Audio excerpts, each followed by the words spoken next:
The whole ballroom fell silent when his mother snatched the microphone.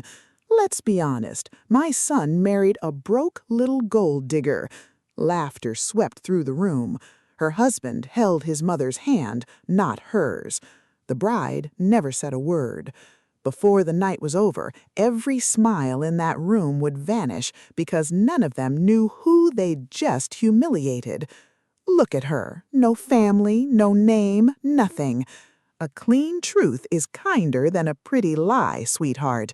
She should thank us for letting her wear that dress. Efwa stood in the center of the floor in her white gown and did not move. Her husband, Darius Ashford, sat at the head table and looked at his shoes. Behind him, a woman named Renee lifted her phone and filmed, smiling like she already knew how the night would end. And Beatrice Ashford, his mother, lowered the microphone with the calm of a woman who believed she had won. He had no idea the woman he was throwing to the wolves was the one who quietly held everything his family loved. In Efwa's small clutch, resting against her fingers, was a single brass key, cold, unused. She had carried it for 11 months and never opened what it opened. Not yet. Welcome to today's story. If you enjoy emotional drama and shocking twists, don't forget to like this video and subscribe for more unforgettable stories. And before we begin, let me know where you're watching from in the comments. But Darius Ashford had not always been this cruel. 2 years earlier, he was a soft-spoken man who waited for Efwa outside the hospital where she worked the night shift. He brought her coffee. He walked her to the bus in the cold. He told her she was the only honest person he had ever met. She believed him. Efwa was a nurse, a good one. She had turned down a charge nurse promotion to sit beside her father through his last year, Silas Grant, a quiet man who wore the same worn coat for 20 years and never once complained. He died on a Tuesday. She held his hand until it went still. She did not cry at the funeral. She cried later, alone, in a kitchen that suddenly felt too big. Darius came to that funeral. He stood at the back. He said all the right things. What she did not know was why he came. Because Darius Ashford was already in trouble. The Ashford name still shone on the front of a bank downtown, but the money behind it had thinned to almost nothing. Darius had borrowed against everything.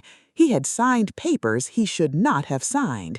He was a drowning man looking for a rope, and a nurse with no rich relatives seemed like a safe, grateful thing to hold on to. He had no idea.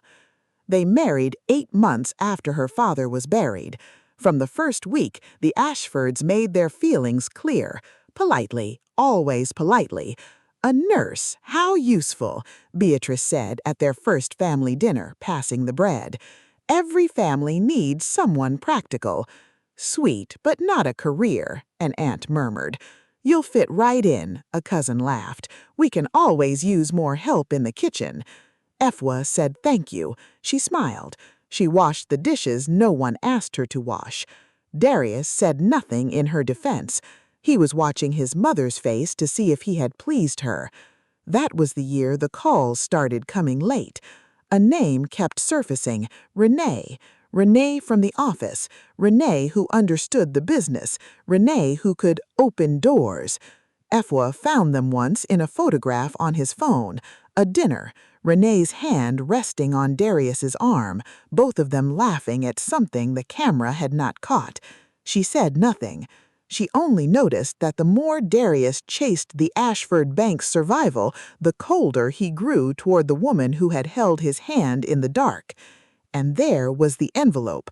Weeks after the funeral, a lawyer named Solomon Price had come to her door with a slim envelope and a single brass key inside. He said her father had left instructions. He said the key opened a box downtown. He said gently, "When you are ready, come and see me, not before." Efwa had put the key in a drawer and left it there. She was grieving. She did not want money talk. She did not want anything but her father back. She had no idea what she was leaving unopened. The morning after the wedding, she opened it. Not because of the humiliation, because of a phone call. At 6 in the morning, Darius stood in the kitchen with his coat already on. He did not look at her. "This isn't working. My mother's right. A clean break is kinder. We were married yesterday," Efwa said. "And today I'm being honest." He set a folder on the table. "Sign these. It's simpler for everyone." She looked at the folder. She did not touch it. "I'll have your things sent somewhere," he said. Then he left for the office, to Renee, to the deal. Afua sat in the quiet for a long time. Then she took the brass key out of the drawer. Solomon Price's office was small and clean and smelled of old paper. He rose when she entered, as if he had been waiting for her for 11 months, which in a way he had. "Your father hoped you would take longer," he said. "He wanted you to have peace first." "I don't have peace," Afua said. "I have a folder my husband wants me to sign." Solomon's face did not change, but something in his eyes sharpened. "Do not sign anything today," he said. "Not one page. Do you understand me?" "Why?" He folded his hands. "Your father left you more than you think." "How much more?" "In time," Solomon said. "There is more, but not yet. Today we start with one thing only." He slid a document across the desk. Old, formal, her father's careful signature at the bottom. "Your father did not leave you money, Afua," Solomon said. "He left you a trust, and a trust is a very different thing than cash." She read the top line 3 times. "What does it hold?" she asked. Solomon only smiled, sad and proud at once. "That," he said, "is the next question, and we are going to answer it slowly, like evidence, not like revenge." She left his office with more questions than she had walked in with, but she did not sign Darius's folder. The next day she came back and Solomon opened the safe deposit box the brass key belonged to. Inside were papers, old share certificates, yellow at the edges, a ledger in her father's hand, and a single line underlined twice that made her breath catch. Ashford Union Bank. "Your father," Afua said slowly, "why does he have papers with my husband's family name on them?" "Because 21 years ago," Solomon said, "the Ashford Bank almost died. Bad loans, pride, no one would touch it." He tapped the certificates. "Your father touched it, quietly. He never wanted his name on the door. He only wanted it to survive and the workers to keep their jobs." Afua stared at the papers. "What are you telling me?" "I am telling you one thing today," Solomon said. "Your father bought in, deeply." He gathered the papers before she could count them. "How deeply we will get to. There is more, but not yet." She went home that night to an empty apartment. Darius did not come home at all. She did not cry. She wrote down everything she had learned. Dates, names, numbers, like a nurse charting a patient, like evidence. 3 days later, Solomon called her with a strange note in his voice. "There is a charge on an account in your name, one you never opened." Afua sat down slowly. "I don't have an account at that bank." "You do now," Solomon said. "Opened 4 months ago, your name, not your signature." A pause. "Someone has been moving money through it, money that isn't theirs to move." "Who?" "That," Solomon said, "is the question I don't want to answer until I'm certain. Come tomorrow." She barely slept. A fake account, her name on it, money flowing through it like water through a stranger's hands. She began to understand that her humiliation at the wedding had not been the danger. It had been the distraction. The next scene was the one that changed her. Solomon laid 3 documents side by side on his desk. A loan application, a guarantee, a signature. Her signature. "I never signed this," she said. "I know." The loan was enormous. It was drawn against the Ashford Bank, and the name of the borrower, printed in clean black letters, was a company she had never heard of. Whose company is this? Solomon slid a business card next to it, worn, bent at one corner. She had seen it before, in Darius's coat pocket months ago. Renee Callis, acquisitions. The outsider, Afua whispered. Your husband has been forging your name to raise money he cannot raise himself, Solomon quieted, and the woman he raised it with is not who he thinks she is. What does that mean? It means we have two problems in that room, not one, and they do not fully trust each other. That, Afua, is a door. She looked at the forged signature for a long time. Then she asked the question that turned her from a victim into a player. How much of that bank is mine? She asked. Solomon was quiet. Enough, he said, to end them, but not yet. There is one more thing you need to know before I tell you, and you need to be sitting down when I tell it. She had no idea it could get bigger. It got bigger. But before he could tell her, the game changed. That week, Beatrice Ashford made her move. A letter arrived, formal, on heavy paper. It informed Afua that the family had begun an orderly dissolution of the marriage, and that as she had contributed nothing of value, she was to vacate the Ashford apartment within 30 days. 30 days. At the bottom, another line, softer, more dangerous. The family had also filed to have Afua's name removed from certain records for her own protection. Afua understood at once. They were not just throwing her out. They were quietly erasing her from the bank's paperwork, cutting her out of something that, though they did not know it, legally belonged to her more than it belonged to them. She took a photograph of the empty wall where their wedding portrait used to hang. She had taken it down herself. She posted it with 5 words. Some spaces feel lighter, empty. Renee saw it, Renee who was watching everything, and Renee did something interesting. She replied, publicly, kindly, wishing you healing, sweetheart. Fresh starts suit some people. It was a small cruelty, but it told Afua everything. Renee was not hiding. Renee was confident. Renee thought she had already won the bank, which meant Renee did not know who Afua was either. Good. Afua called Solomon that night.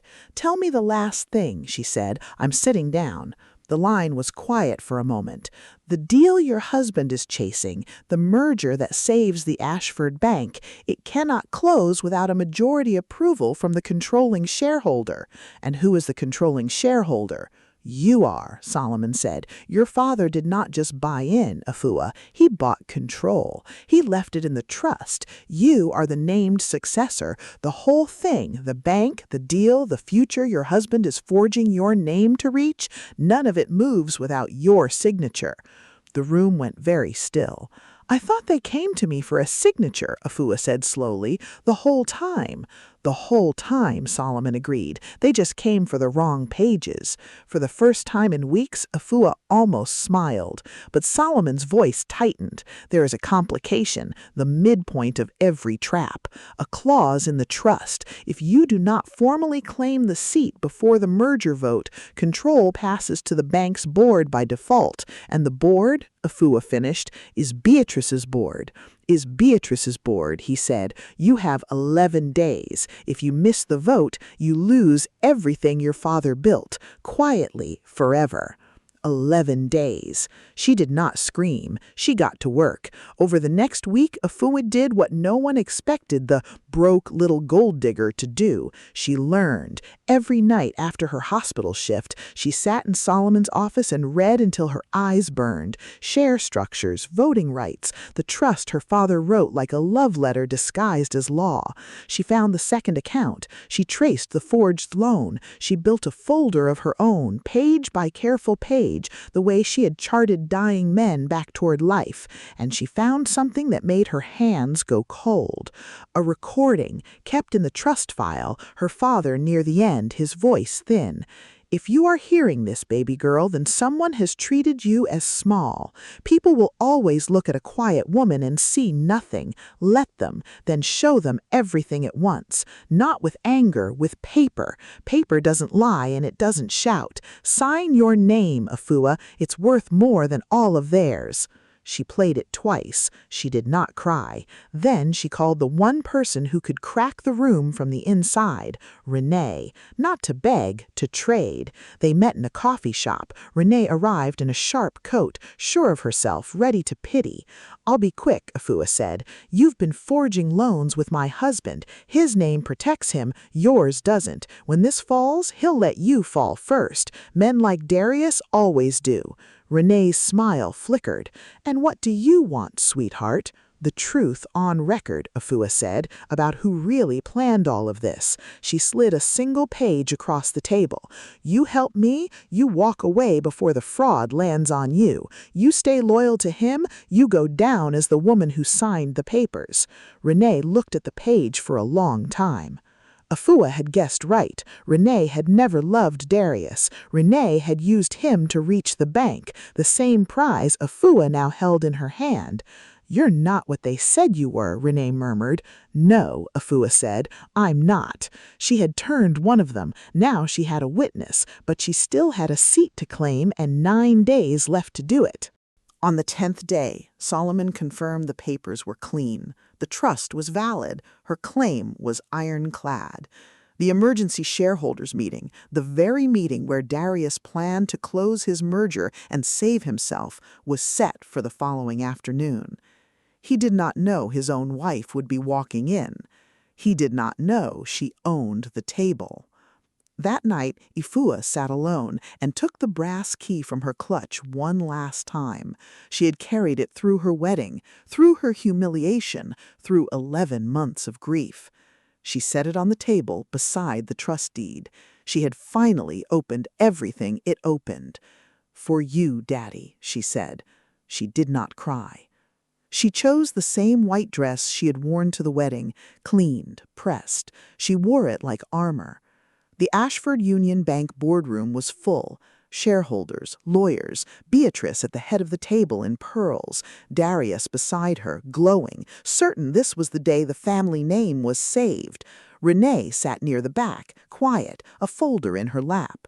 The chairman began to speak about the merger, about the vote, about the controlling interest that would make it final. The door opened. Afua walked in. The room turned. Beatrice's smile curdled.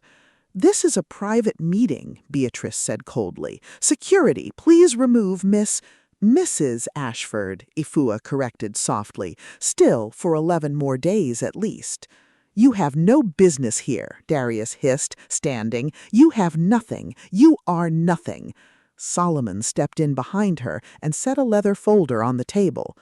"She has everything," he said. "She is the controlling shareholder of this bank, and this meeting cannot proceed without her." The room broke into noise. Afua did not raise her voice. She waited for the silence to come back on its own. It did. 21 years ago, a quiet man saved this bank when your name couldn't. He never asked for credit. He only asked that it survive. He opened the folder. His name was Silas Grant. He was my father, and he left me his seat at this table. She laid the certificates down one by one.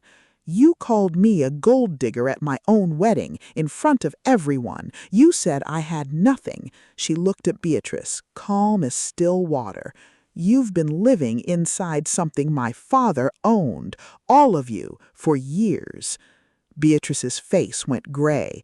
Darius stared at the certificates like a man watching the floor open beneath him.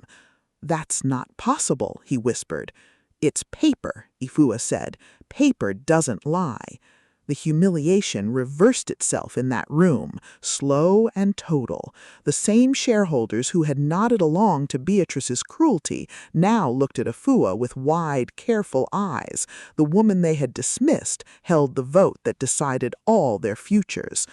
"I'm calling security," Beatrice said, but her voice shook now. "This is a stunt." "Sit down, Mrs. Ashford," Solomon said quietly. "It gets worse for you." That was peak 1. The second bombshell landed before anyone could breathe. Afua turned to the chairman. Before you vote on any merger, she said, the shareholders should know how the borrower funded its position. She set down the forged loan. This is a loan drawn against this bank, guaranteed by a signature. She paused. My signature. I never signed it. Gasps rippled down the table. Someone forged my name to raise money he could not raise honestly. Someone opened an account in my name and moved this bank's money through it for 4 months. You didn't marry me for love, Darius. You married a woman you thought had nothing, so you could hang your debts on a name nobody would check. You can't prove that, Darius said, but the sweat on his face was already proving it for him. I don't have to, Ifua said. She looked to the back of the room. Renee stood. She walked to the front, set her folder on the table, and opened it without a word. Bank records, emails, dates, Darius's own instructions in Darius's own writing. He planned it before the wedding, Renee said, her voice flat and clear. The account, the loans, the divorce. He told me the marriage was a means to an end. His words. She looked at Beatrice. You signed off on erasing her from the records. That's on paper, too. Beatrice's mouth opened. Nothing came out. Darius lunged for the folder. Solomon's hand came down flat on top of it. Forgery, Solomon said calmly. Wire fraud, falsifying bank records. These are not family matters, Mr. Ashford. These are federal ones. The room understood all at once that this was no longer a merger meeting. It was the end of the Ashfords. Ifua had not screamed. She had not cried. She had walked in with paper, and the paper had done everything her father promised it would. The merger is dead, she told the chairman quietly, and I'll be exercising my seat starting today. Darius Ashford was arrested 3 weeks later. The forged loan, the false account, the money moved through his wife's stolen name, all of it documented, all of it real. Renee cooperated and kept herself out of a cell, but her name in the industry was finished, which was its own kind of prison for a woman who had wanted only to climb. Beatrice Ashford lost the pearls, the board seat, and the name she had worn like a crown. The last time Ifua saw her, she was signing papers in a small office, her hand shaking on the pen, being handed the same folder she had once tried to hand Ifua. Ifua did not gloat. She did not attend the sentencing. She had work to do. Because owning a bank, she decided, meant nothing if it only served the people who already had everything. She kept the doors open, she kept the tellers who had worked there 30 years, and then she did the thing her father would have loved. She opened the Silas Grant Fund. It was simple. Fair loans for women the banks turned away, mothers with no cosigner, widows with grief and no credit history, nurses who gave up promotions to sit beside dying fathers and came out the other side with empty hands and full hearts. No woman who walked through those doors would ever be called nothing. On the first morning it opened, a young mother sat across from Ifua with a baby on her hip and fear in her eyes, certain she would be turned away like everywhere else. Ifua slid a form across the desk. "Sign here," she said gently. "Your name is worth more than you've been told." The woman signed with a shaking hand.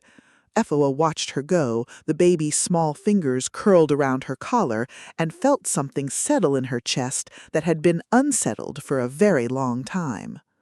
On the wall behind her desk hung one worn coat, framed, her father's, and beside it a single brass key. It did not open a safe anymore. It only reminded her of what quiet people are worth when the world finally learns to look. She did not cry. She smiled, and she called the next name on the list. If this story moved you, like the video, subscribe, and share it with someone who needs to hear it. Tell me in the comments where you are watching from, and I will see you in the next unforgettable story.